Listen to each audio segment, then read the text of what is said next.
बिस्मिल्लाहिर्रहमानिर्रहीम। अस्सलाम वालेकुम नाज़रीन, आपका मेज़बान शकील ख़ान आज की बैठक के साथ हस्ब मामूल अपने मेहमानों जनाब सलीम कुरैशी साहब और अपने दोस्त याहिया बिन ज़करिया साहब के साथ आज की बैठक में हाजिर हैं। मौज़ूआत और मामलात इतने ज़्यादा हैं और इतनी तेज़ी से रंग बदल रहे हैं कि समझ में नहीं आता किस पर बात की जाए, बैठक में किसको मौजू बनाया जाए, किसको लाया जाए और किसको ना लाया जाए। किस लाने से मेरी मुराद है कि बैठक में किस मौजू को लाया जाए और बैठक तक आते आते कौन सा मौजू पुराना हो जाएगा। वक्त की रफ्तार इतनी तेज हो गई है, ज़माने इतनी तेजी से बदल रहे हैं, रफ्तार हर चीज की बढ़ गई है। 100 घंटे के बाद हुकूमत खत्म होने वाली है, ये समझ में नहीं आता कि हुकूमत खत्म होगी तो क्या होगा।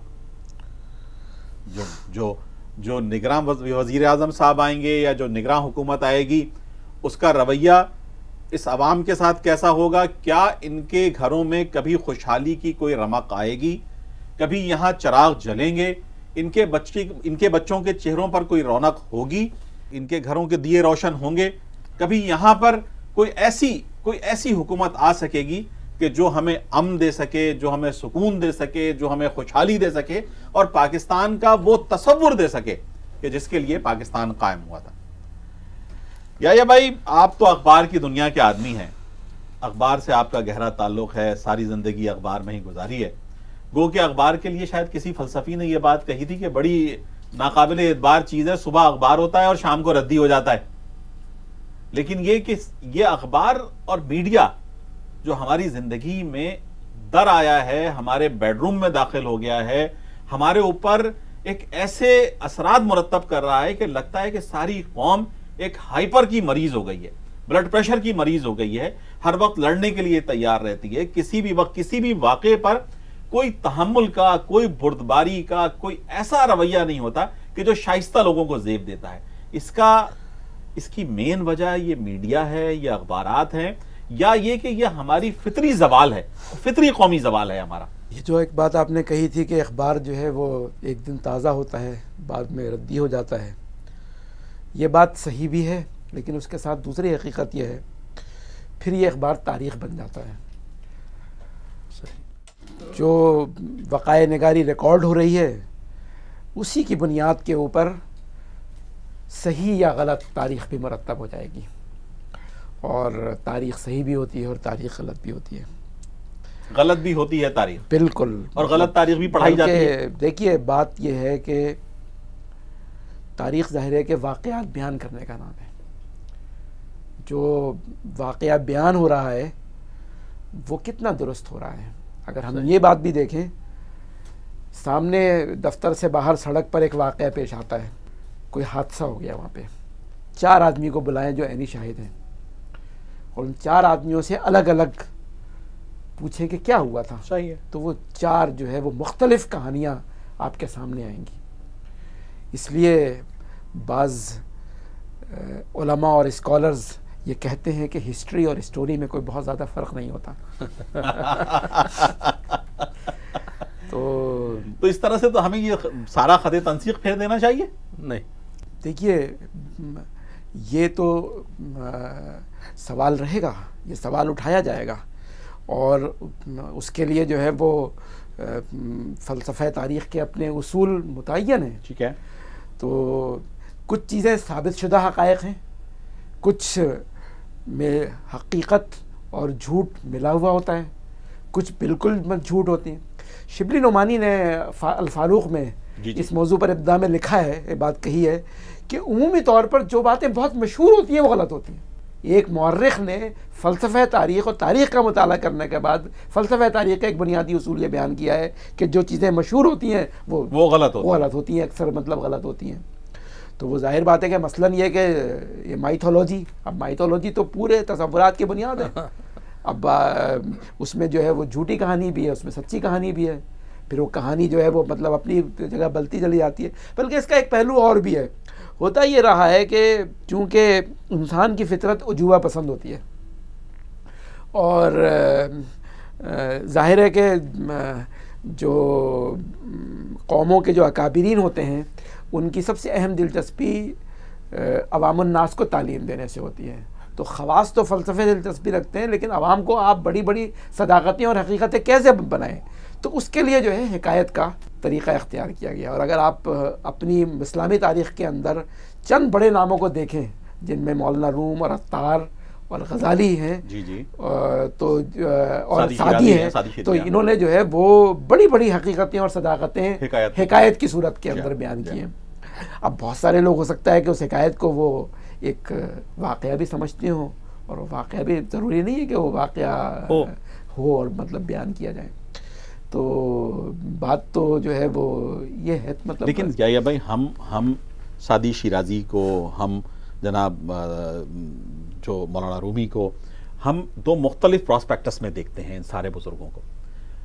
बात दरअसल निकल गई तारीख की तरफ, हम तारीख की तरफ जाना नहीं चाह रहे थे, मैं तो हाल की बात करना चाह रहा था कि हम माशरती तौर पर आज जो सोशल फैब्रिक के फटने की बात कर रहे हैं, जो सोशल फैब्रिक के ख़त्म होने की बात कर रहे हैं, इस मुल्क का सोशल फैब्रिक जो था, जो तबाह हो गया है, वो हमें जवाल की किन हदों पर लेकर जा रहा है कि आज हम हर तरफ जो एक नाशाइस्ता रवैये देखते हैं, एक हाइपर टेंशन देखते हैं, लड़ाई झगड़ा देखते हैं, रवादारी का फुकदान देखते हैं इस माशरे के अंदर। ये रवैये हमें कहाँ लेकर जा रहे हैं? असल बात जो है वही है जो आपने कही है। बुनियादी मसला यह है कि इस वक्त हालात जिस किस्म के चल रहे हैं, उसने एक आम आदमी की जहन को मामूल के मुताबिक नॉर्मल नहीं रखा हुआ है। हर वक्त एक शख्स जो है वो हिजानी कैफियत के अंदर है, खौफ की कैफियत के अंदर है। और जब किसी दौर के अंदर ऐसी कैफियत पैदा हो जाती है तो उसके नतीजे के अंदर लोगों के रवैये बहुत तबाहकुन सूरत और शक्ल की सूरत में बरामद होते हैं। और इसका मुशाहिदा हमने इंसानी तारीख़ में बेशतर कई मौक़े पर देखा। मसलन क़याम पाकिस्तान एक इनकलाबी मोड़ था। उस इनकलाबी मोड़ ने जो है वो पूरे बर्र सग़ीर की आबादी की नफ्सियात को नॉर्मल नहीं रखा। उस नॉर्मल न होने के नतीजे के अंदर एक ख़तरनाक सूरत हाल जो है वो मुस्लिम कुछ फसादात की सूरत में सामने आई। और फिर जब एक मुस्लिम कुछ फसादात हुए, जिस तरीके से मुसलमानों का क़त्लेआम हुआ, तो बाज़ जगह उसका रद्द अमल भी सामने आया। तो ज़ाहिर बात है कि ये बात बिल्कुल दुरुस्त है कि जब हालात इज्तिमाई ऐसे हो जाते हैं तो उसमें आम लोगों के नफ्सियात नॉर्मल नहीं होती। अब उसमें ये होता ये है कि फ़र्द और फ़र्द पर की इखलाक़ी कैफियत पर जो है वो उसका रद्द-ए-अमल जो है वो मुख्तलिफ होता है। आप ये फरमा रहे हैं कि बर्र-ए-सग़ीर की तक़सीम ने हमें नफ्सियाती तौर पर तोड़ फोड़ दिया। हम नहीं, मैं ये बात नहीं कह रहा, मैं ये बात नहीं कह रहा। हम रिएक्शनरी कौम हो गए। नहीं, मैं ये बात नहीं कह रहा। देखिए मैं ये बात जो ये कह रहा हूँ कि इज्तिमाई हालात जो मामूल के मुताबिक होते हैं उसकी नफ्सियात बिल्कुल मुख्तलिफ होती है, और कोई गैर मामूली हालात पैदा हो जाते हैं तो वो आम आदमी की नफ्सियात को तब्दील कर देते हैं। और एक आम आदमी की सूब के तर्ज़ अमल में वो रवैया ज़ाहिर होता है जिसकी आप तवक्को नहीं कर सकते। जब पाकिस्तान का कायम हुआ, यानी मतलब ये है कि अंग्रेज़ों ने जो है वो बर्र सग़ीर को दो हिस्सों के अंदर तकसीम कर दिया। उस दो हिस्सों की तकसीम की बुनियाद जो है वो हिंदू मुस्लिम तकसीम थी। उस तकसीम के अमल को अंग्रेज़ों ने उसके जो एक बहुत बड़ी इनकलाबी तब्दीली वाक़ होने जा रही थी, उसके तकाज़ों को उसकी क़यादत ने पूरा नहीं किया। तो उसके नतीजे के अंदर एक तबका जो है वो भर आया, और उसने कहीं पर एक रद्द-ए-अमल हुआ, कहीं पर दूसरा रद्द-ए-अमल हुआ। मिसाल के तौर पर लोग उखड़ गए, आधा पंजाब जो है वो खाली हो गया। आप ज़रा तसव्वुर करें ना। फिर उसके नतीजे के अंदर जो है वो जो कुछ मतलब वाक़यात हुए उनका एक छोटा सा नमूना आपकी उर्दू अदब के मुख्तलिफ किताबों में मिल जाता है, मतलब उसके बज़ाहिर नज़र आते हैं, जगह जगह हमें दिखाई देता है। सलीम साहब, ये याहिया भाई से हमारी गुफ्तगू जो हो रही थी वो ये थी कि जनाब कौमों की ज़िंदगी में ये नफ्सियाती असरात जो होते हैं मुख्तलिफ मोड़ पर, हमारी जिंदगी में क्या नफ्सियाती असरात हुए भाई, ये कि हम हर मोड़ पर एक रिएक्शनरी कौम हो जाते हैं। हम जरा सी बात होती है उस पर इश्तियाल में आ जाते हैं, हम चीज़ें तोड़ना फोड़ना शुरू कर देते हैं, हम बस्तियों को जलाना शुरू कर देते हैं, हम अपने होर्डिंग्स को तबाह कर देते हैं, रोड्स को ब्लॉक कर देते हैं, गाड़ियों को जला देते हैं। हमारे किसी भी जगह हमारे रवैये में कोई शाइस्तापन पैदा ही नहीं होता। हाँ, मतलब आप ये कह रहे हैं कि हमारा हाल बदहाल क्यों हो गया, आपकी मुराद यही है ना। बात यह है कि आप अगर क़यामत, ये भाई तो बहुत दूर की बातें कर रहे हैं, आप क़यामत पाकिस्तान के बाद की ही बातें ले लें सारी, तो हम ये देखते हैं कि हमारी हुकूमतें जो आई हैं, जिस तरीक़े से भी आई हैं, उनमें से अक्सर हुकूमतों का तरीक़ाकार ये रहा है कि वो हुकूमतें इस कॉज से या इस नारे से मुत्तफ़िक़ नहीं थी जिस नारे पे पाकिस्तान बना था। अब वो ख़ुद उनका जहन ये था, ये वो किसी के नुमाइंदे थे, ये एक अलग बहस छिड़ जाएगी। तो हमारे यहाँ हुकूमतों को जो क़वानीन बने और जिस तरीक़े से उनका निफाज किया गया, वो तरीक़ा नहीं था जिस तरीक़े के लिए ये मुल्क कायम किया गया था। ये जो नारा लेके इस मुल्क को बनाया गया था, हमारे यहाँ शुरू से ही इंसाफ का कत्लेआम होता रहा। एक आम आदमी जो है उसको उसका हक़ नहीं मिला। आप नफ्सियात की बात कर रहे हैं, मैं बहुत दूर नहीं जाऊंगा नफ्सियात में। मैं ये कहता हूँ क़यामत पाकिस्तान के बाद से लेकर आज तक आप ये देखें कि कौन सी, अच्छा ग्रेजुअली होता रहा। जो पहले हुकूमतें थी उनको हम बुरा कहते रहे, उसके बाद पता लगा कि उनके बाद आने वाले तो वो बहुत ही बुरे थे, फिर उनके बाद आने वाले मज़ीद बुरे थे। और अब ये गुज़िश्ता 5 साल जो हैं, इन्होंने तो मोहर लगा। मैं ये दुआ करता हूँ कि ये मोहर ही हो, इसके बाद इससे बुरी हुकूमत अल्लाह करे ना आए। इम्कान हो सकता है इससे बुरी भी आ जाए, लेकिन हुआ क्या है इस 5 साल के अंदर कि किसी भी आम आदमी, देखें आपकी नफ्सियात इस तरीके से ख़राब हुई कि ख़ुसूसन इस 5 साल में गर्मियों में आप रात को सो नहीं सकते। 1 घंटे बाद लाइट जा रही है, 1 घंटे बाद लाइट आ रही है। रोज़गार के मौक़े आपको कम से कम कर दिए गए। रोज़ाना पूरे मुल्क में सैकड़ों लोग कत्ल होते हैं और किसी एक का भी कातिल ना कभी पकड़ा जाता, ना कभी किसी को सज़ा मिलती। रोज़ाना हज़ारों डाके पड़ते हैं, कोई डाकू कभी पकड़ा नहीं जाता। तो हमारा एक आम आदमी ये सोचता है कि ये सब कुछ यहाँ, मतलब है हमारे यहाँ सज़ा का निज़ाम तो है ही नहीं ना। तो जब एक आम आदमी को ये पता है कि जो मुझसे छीन के लेके गया उसको कोई सज़ा नहीं मिलेगी, मैं जो अपनी ज़रूरियात पूरी नहीं कर पा रहा हूँ, एक आम रवैया बन गया। मुझे जब भी मौका मिलता है ना, कहीं ज़रा सा मौका हो जाए, सैकड़ों लोग आएंगे, तोड़ देंगे, लूट लेंगे। वो असल में अपने उस जज्बे का इजहार कर रहे हैं जो उन पे, उनकी नफ्सियात पे तारी हो गया है। वो अपने घरों में इस जज्बे का इजहार क्यों नहीं करते साहब? घरों में भी होता है आपके यहाँ, मतलब वहाँ क्यों नहीं तोड़ते दरवाजे, वहाँ क्यों नहीं खिड़कियाँ तोड़ देते, वहाँ क्यों नहीं चरपाई निकाल के बाहर फेंक देते? आपके यहाँ तलाक का रेशो कितना बढ़ गया है पता है आपको? इस 5 साल में भाईजान हर सतह पे हो रहा है। जहाँ जिसको इजहार का मौका मिलता है वो उसका इजहार करता है। गुफ्तगू जारी थी जनाब अता साहब, आपके आने से पहले सलीम साहब हस्ब आदत हुकूमतों पर तबर्रा भेज रहे थे। याहिया भाई ने अपनी इल्मी गुफ्तगू की कि जनाब कौमों की नफ्सियात में इस तरह के वाक़यात के बाद ये सब कुछ होता है। मेरा कहने का मकसद ये है कि हमारा सोशल फैब्रिक तबाह हो गया है। हमारा वो रवादारी का निज़ाम, हमारा सिला रहमी का निज़ाम, हमारा वो निज़ाम जो भाईचारगी का निज़ाम था, वो तबाह हो चुका है। आज हम एक ऐसी कौम की तरफ हैं कि जो हाइपर कौम है, जो तशद्दुद पसंद कौम है, जो अपने 1 रुपए के फ़ायदे के लिए इस मुल्क को कौम का लाखों करोड़ों रुपए का नुकसान कर सकती है और कर देती है। और इसका मुजाहरा हम जगह जगह देखते हैं। ज़ैनब मार्केट पे, प्रेस क्लब पर एक जुलूस निकाला जाता है किसी के ख़िलाफ़, लेकिन वो जब जुलूस वापस जाता है तो वो ज़ैनब मार्केट लूटना शुरू कर देता है। जनाब ये लूटने का जो तरीक़ाकार है, ये जो हमारी कौम के अंदर एक डाका जनी की आदत आई, इसके ऊपर आप क्या ख्याल करेंगे? जब जमहूरियत का नारा लगा रहा था और इलेक्शन हो रहे थे तो कहा गया था कि जमहूरियत जो है वो बेहतरीन इंतकाम है। और वो इंतकाम इस 5 साल के अंदर हर शोबे में बहुत चुन चुन कर लिया गया है। और अब अवाम भी और ख़वास भी, वो लोग जो शीशों के घर में बैठते थे और ये समझते थे कि कभी हमारी तरफ पत्थर नहीं आएगा, आज वो भी अपने शीशे के महल जो है, शीश महल बचाने के चक्कर में परेशान हैं। वो गाड़ियों वाले जो छोटी बस्तियों से जन करके निकल जाते थे, आज उनको भी बड़ी परेशानी है कि किसी भी सड़क पर वो महफूज नहीं है, किसी वक्त भी गोली भी आ सकती है, पत्थर भी और डंडा भी। तो ये सारी चीज़ें जो हैं, ये इस पूरे 5 साल के अंदर तो हमारा पूरा निज़ाम जो है ना वो तिलपट होकर रह गया है।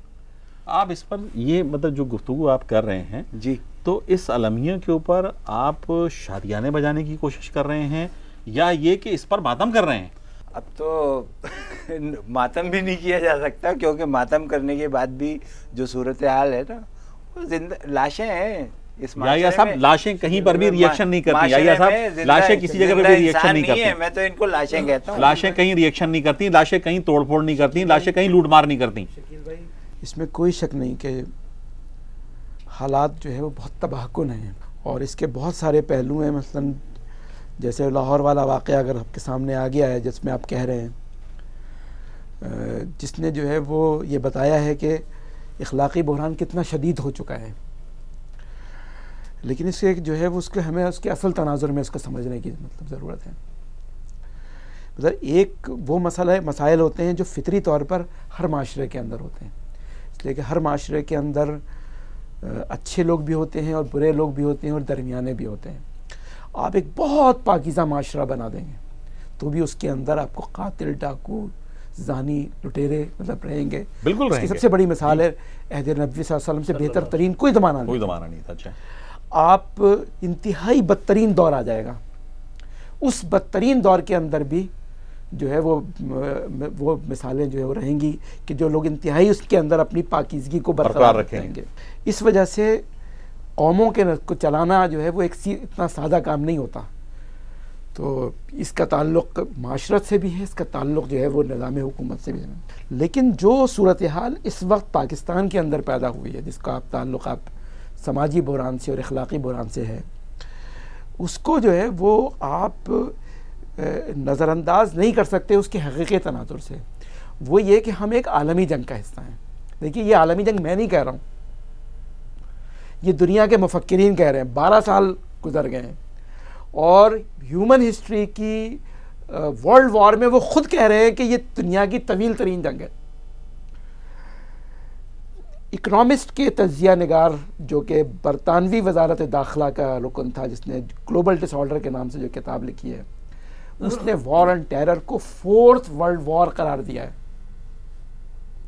अब एक 4th वर्ल्ड वॉर वो कह रहे हैं, तो जब आप वॉर का लफ्ज़ इस्तेमाल करते हैं तो उस वॉर में जो है वो 2 फ़ौजें होती हैं।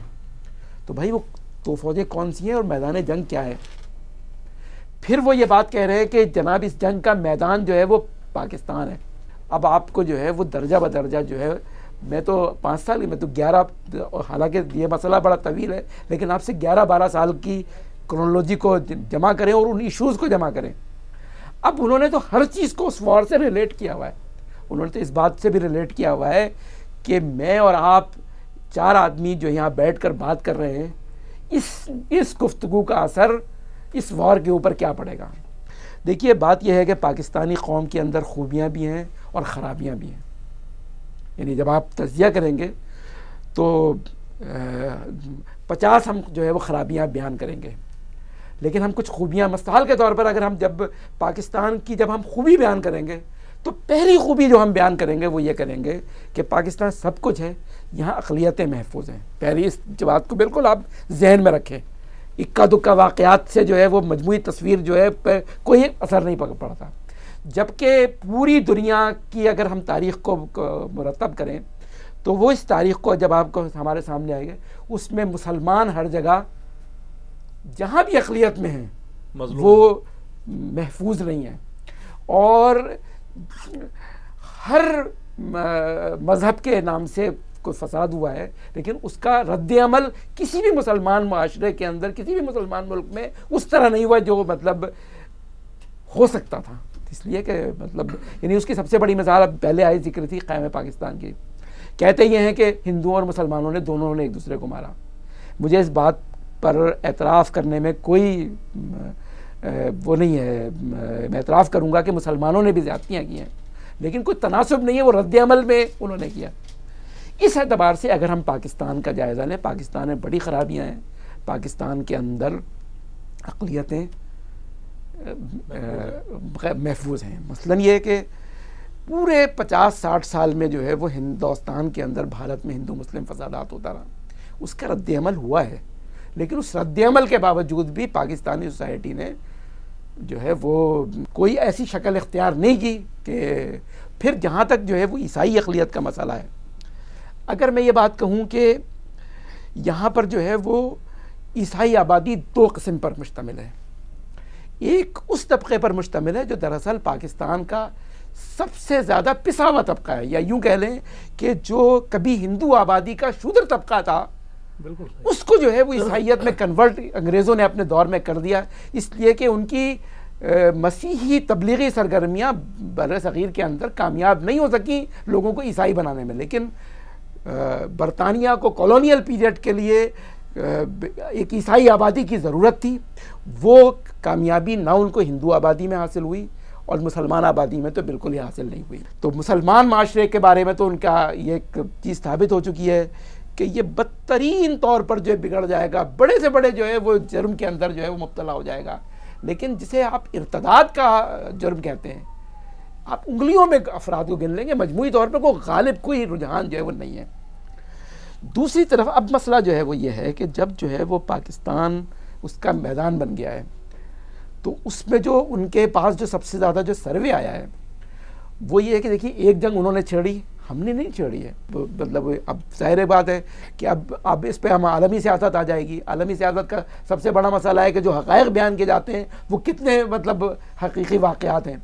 मैं बड़ी माज़रत के साथ ये बात करता हूँ मोहतरम याह्या बिन ज़करिया साहब से कि एक ऐसा यूटोपिया बयान करने की कोशिश की आपने कि पाकिस्तान में कभी अक़लियतों के ख़िलाफ़ कोई बात हो ही नहीं सकी। अता साहब, पिछले 3 साल के अंदर 15 जगह पर ईसाई आबादियों पर हमले किए गए, ठीक है जनाब, जिसमें अभी हालिया वाक़या तो ये 175 घर जलाए गए, फिर गोजरा का वाक़या, फिर डेरा गाजी खान का वाक़या, फिर खानेवाल का वाक़या, इस तरह के बेशुमार वाक़यात हुए। बता मुझे इससे बिल्कुल आप प्लांटेड होंगे, इसमें कुछ सियासत इन्वॉल्व होगी, कहीं पर माफियाज इन्वॉल्व होंगी। हुकूमत कहाँ थी? हुकूमत क्या कर रही थी? बेरहम वर्दियां क्या कर रही थी? वो सब कुछ उसके बावजूद भी ये जो याह्या साहब ने फरमाया कि ये इंसल्टेड एंड ह्यूमिलेटेड लोग जो थे, कि जो माशरे के पस्त तरीन तबके से ताल्लुक़ रखते थे, कि जो हमारे यहाँ घरों में और जिस तरह से काम करने वालों में जिस तरह से वो काम करते हैं, उन बेचारों के घरों की भी हिफाजत नहीं हो सकी, उनके गिरजाओं की हिफाजत नहीं हो सकी। हम तो जिस तबके से हम जिस मज़हब से ताल्लुक़ रखते हैं, हमारा जो दीन है, वहाँ तो हमारे खलीफा दोम जो है उनके कलीसा में नमाज पढ़ने से इनकार कर देते हैं कि कहीं इसकी वजह से कोई बाइसडिज्म ना पैदा हो जाए, कोई तासुब ना पैदा हो जाए, और हम यहाँ गिरजाओं को जला देते हैं। पहले तो आप ये देख लें कि पाकिस्तान में होने वाले ये सारे वाक़यात सिर्फ ईसाई बिरादरी ही की जानिब से क्यों है? ये उन्हीं को तशद्दुद का निशाना, और भी लोगों को तशद्दुद का बनाया गया, सिर्फ बहुत ज़्यादा नहीं बनाया गया। बहुत ज़्यादा जो वाक़यात हैं वो सारे ईसाई बिरादरी से ताल्लुक़ रखते हैं। और दूसरी चीज़ ये समझ लें कि ये एक आलमी एजेंडे का हिस्सा है। पाकिस्तान में यार बादामी बाग में भी आपको आलमी एजेंडा नजर आ जाता है। पाकिस्तान में तौहीन रिसालत का जो कानून है, असल चीज़ जो है उस तौहीन रिसालत के कानून को तब्दील करना है। उसके लिए ये तमाम वाक़यात बनाए जाते हैं, घड़े जाते हैं। और उसके मैं बादामी बाग के वाक़े के पर आता हूँ। ये वाक़या होने के बाद सिर्फ एक चैनल था, मैं दोपहर में देख रहा था, सिर्फ एक चैनल था और वो जलती हुई आग से वो आग लगा रहा था और मुसलसल लगा रहा था। 3-4 मिनट के बाद दूसरा चैनल, तीसरा चैनल और फिर पूरे पाकिस्तान के चैनल और इंटरनेशनल चैनल्स वो आग लगा रहे थे। अब आप देखिए, मीडिया जब इतने बड़े पैमाने पर आग लगाएगा तो पूरे माशरे के अंदर, और फिर लंदन से भी फ़ोन आ जाता है। कराची जैसा शहर जिसके अंदर अभी धमाका हुए ज़्यादा अरसा नहीं हुआ है, उस धमाके में 55 अफराद हलाक हुए। 55 अफराद हलाक हुए और मकानात और फ्लैट जिस तरह तबाह हुए वो सब ने देखा। वहाँ कोई इमदादी सरगर्मी शुरू नहीं हुई, वहाँ कुछ भी नहीं हुआ उन लोगों के लिए, इमदाद के लिए। और यहाँ के लिए रातों रात तमाम चीज़ें शुरू हो गई हैं, मकानात बन रहे हैं, इमदाद हो रही है, एक आदमी नहीं मरा। क्या सितम है ये? मतलब लोगों को मारा जाएगा जब ही होगा ये सब कुछ? क्या सितम है? पाकिस्तान है, ये भी पाकिस्तान है, वो भी पाकिस्तान है, यहाँ के भी लोग हैं, वहाँ के भी लोग हैं। आप एक कोई इंसाफ तो कीजिए। ये वाकया पहले हुआ है, यहाँ की इमदाद पहले जानी चाहिए थी, इनके लोगों के साथ पहले वो होना चाहिए। ना तो इनकी इमदाद से कोई इनकार कर रहा है। बात जो ये बिल्कुल जो है ये जो है गैर इंसानी वाकया हुआ है। लेकिन जो बात जी बिल्कुल गैर अखलाकी, बात जो मैं कहने की जब बात कर रहा था, जहाँ से आप मेरी बात जो है वो कट गई, वो ये कि ये वाकया फैब्रिकेटेड है, ये फितरी वाकया नहीं है। इसमें जो है वो जराइम पेशा लोगों को तैयार किया गया है।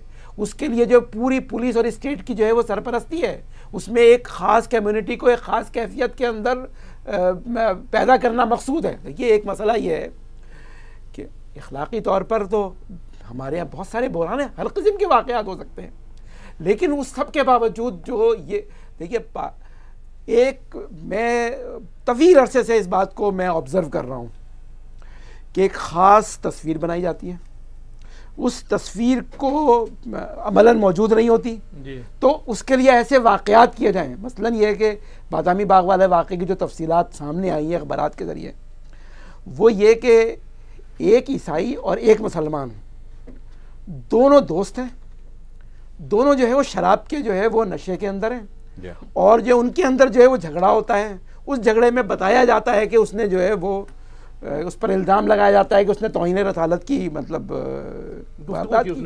ठीक है, उसको जो है वो अरेस्ट कर लिया गया, मसला पब्लिक के सामने आया, उसको गिरफ्तार करके सब कुछ कर दिया गया। लेकिन उसके बावजूद भी जो है ये मतलब मामला जो है वो काबिल कबूल नहीं था।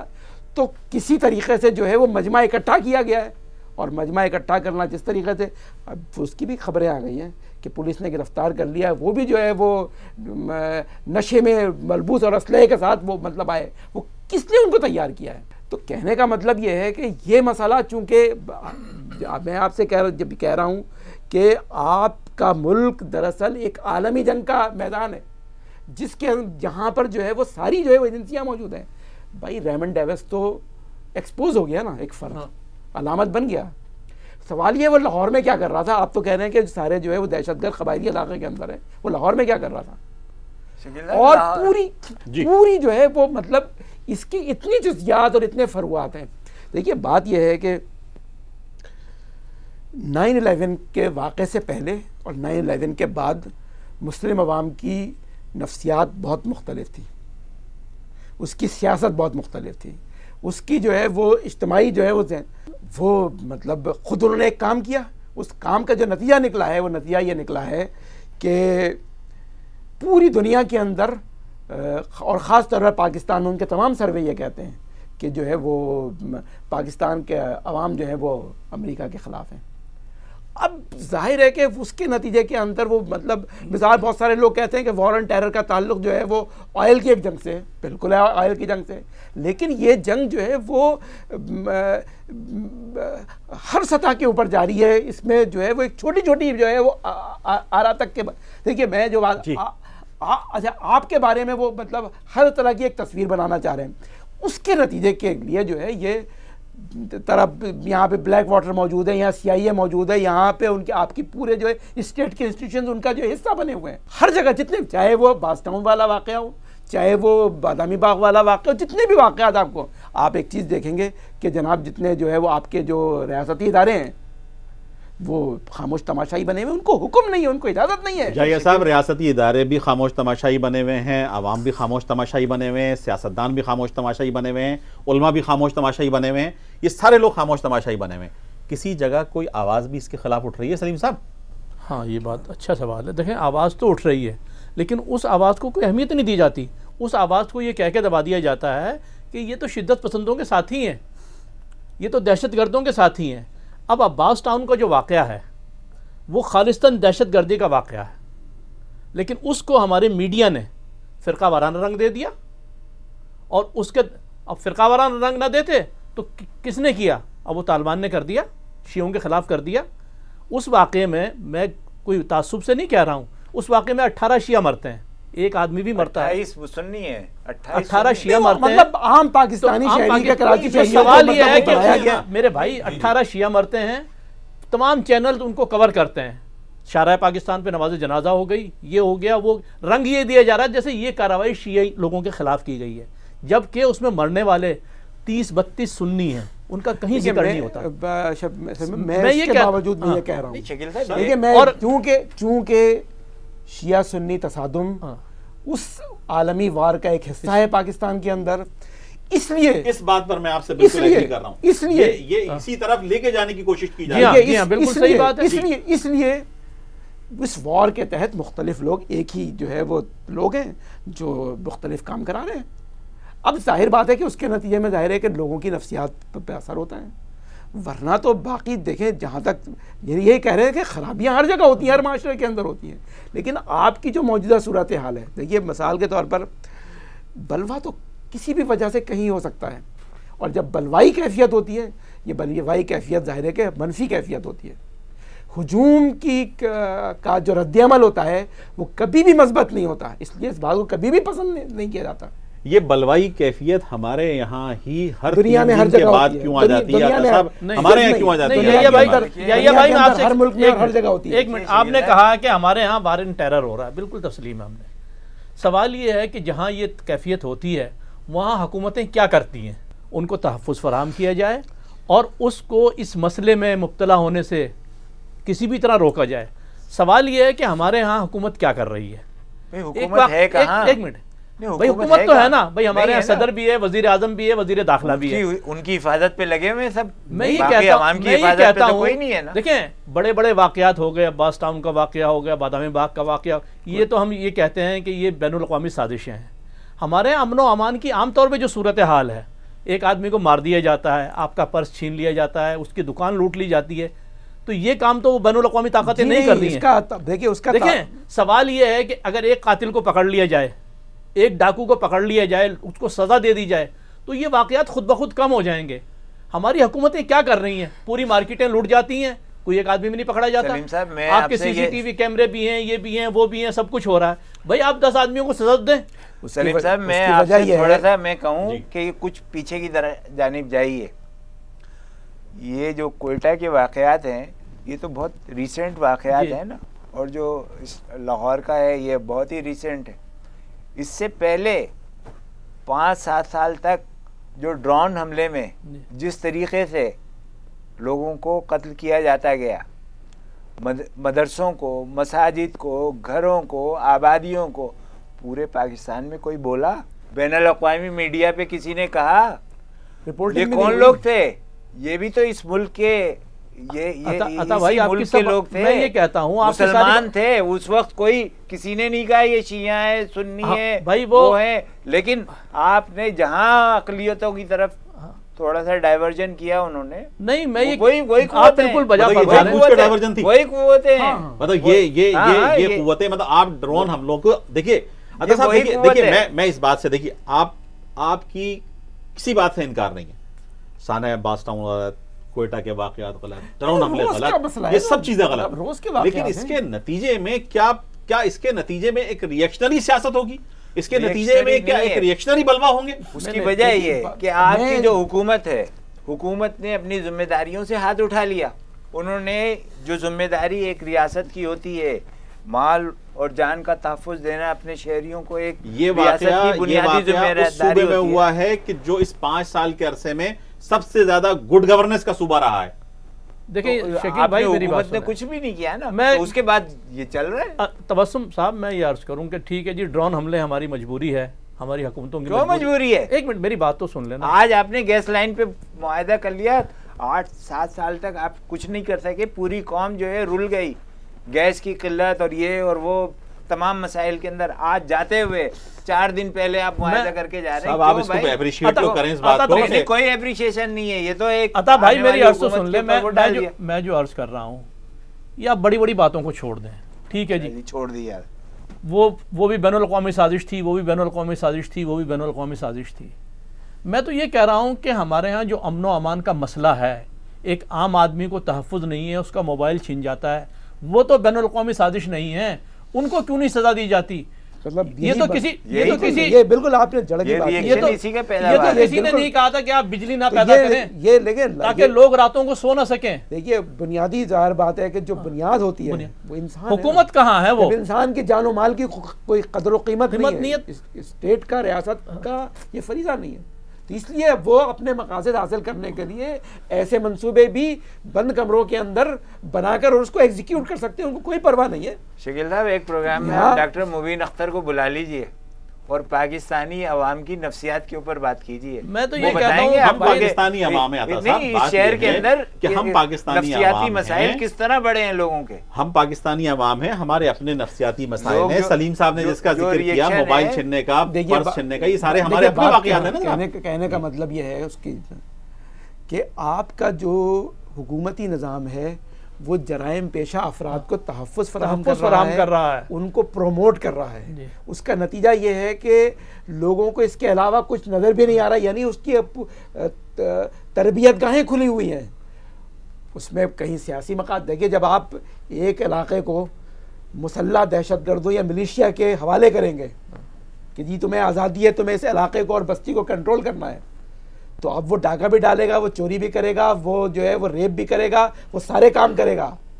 तो फिर उसके बाद उनकी अगर अपनी टाइमिंग है, इसलिए कि मेरा ख्याल ज़ाती तौर पर यह है कि इंसानी तारीख़ के अंदर ये जो जदीद तरीन रियासती निज़ाम है, जितना ये बदतरीन, जितना सफाक, जितना ज़ालिमाना, जितना वहशियाना है, मुझे तो जो है वो अब कभी कभी ख्याल आता है कि मैं चंगेज़ खान को रहमतुल्लाह अलैह कहूँ कि तुम बहुत जो है वो रहमदिल थे, जिस तरह के जो है वो ये जुल्म करते हैं और उनकी हकीकत भी लोगों के सामने नहीं आने देते। यहाँ दो किस्म के जो है वो वाक़यात हो रहे हैं, एक बिल्कुल कोवर्ट है और एक ओवर्ट है। ओवर्ट कौन से कराए जा रहे हैं और कोवर्ट कौन से जो है वो कराए जा रहे हैं, जिनके बारे में कुछ आपको जो है पता नहीं है। वो तो एक अलग मसला है कि जो ये मंसूबे बना रहे हैं, अवाम नास उन मंसूबों पर एतबार करने को तैयार नहीं है। नाकाम कराची को हाथ पैर बांध के लोगों के, आप मुझे ये बताइए, आप मुझे ये बताइए, कोर्ट कह रही है, हुकूमत से कह रही है आप नो गो एरियाज ख़त्म कर दें, असलहे के ऊपर जो है पाबंदी लगाएं और असला नाजायज़ असला वो रिकवर करें। कोई काम कर रही है हुकूमत?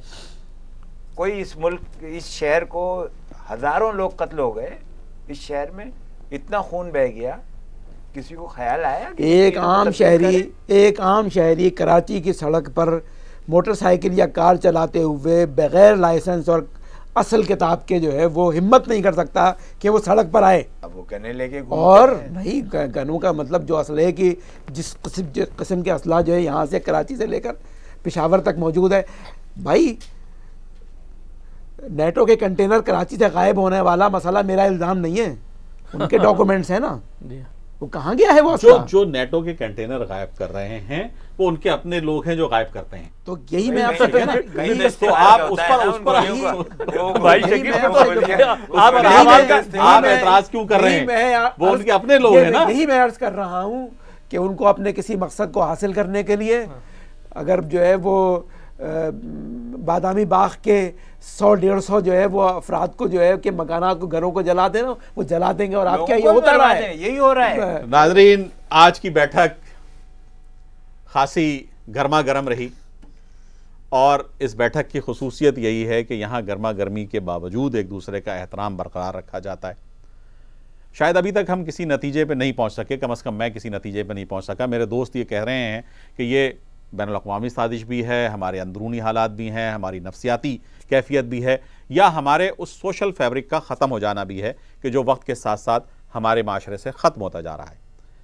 रवादारी, उख़ुव्वत, भाईचारगी, शाइस्ता रवैयों की जो कमी हमारे यहाँ महसूस होती है, ये हमें किस जगह ले जाकर खड़ी करेगी, इंशाअल्लाह किसी अगली बैठक में इस पर बात करेंगे। आपका मेज़बान शकील खान इजाज़त चाहता है अपने मेहमानों मोहतरम सलीम कुरैशी साहब के साथ, याहिया बिन ज़करिया साहब के साथ और अता मोहम्मद साहब के साथ। फिर मिलेंगे अगर अल्लाह ताला ने मिलाया। अल्लाह हाफ़िज़।